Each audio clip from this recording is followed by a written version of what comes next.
Throughout my career as a historian, I've been incredibly lucky to interview a number of war veterans. And they give us something very special, eyewitness accounts of the Second World War, and many of them are very humble about their contribution to the wartime. But there was one particular group that's very close to my heart, and that is the Secret Listeners of the Second World War. And many of you have probably not heard about the work of the Secret Listeners, and their legacy is now being recognised on a par with the code breaking at Bletchley Park. So who were these Secret Listeners? Well, they were German refugees, the majority of them Jewish, who were serving in the British Army in the wartime. And until the middle of the war, they couldn't do anything secret because, of course, they were originally German and we were at war with Nazi Germany.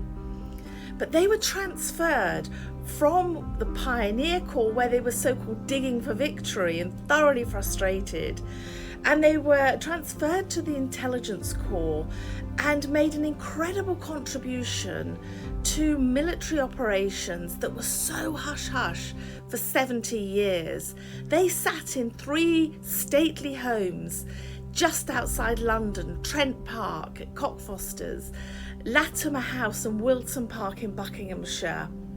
And I was delighted to be able to get very close to a number of them in their lifetime.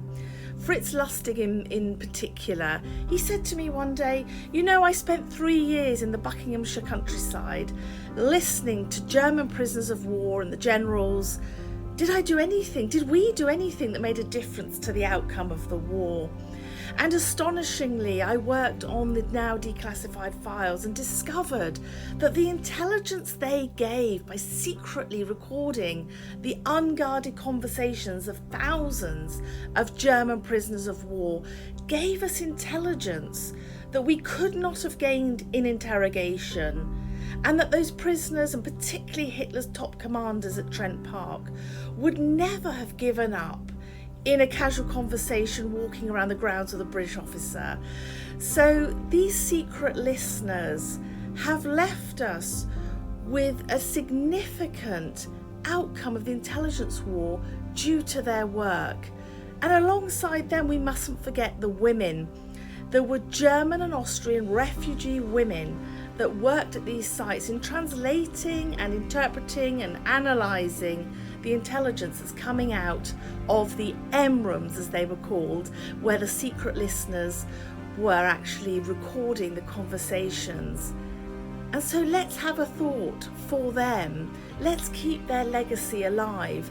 Those secret listeners, the German Jewish refugee women too, who made a contribution to clandestine operations and were at the heart of military intelligence in the Second World War. We need to make sure that their legacy and what they did is understood and not eclipsed. So please read more, and if you're interested, I have written about this in my book, The Walls Have Ears.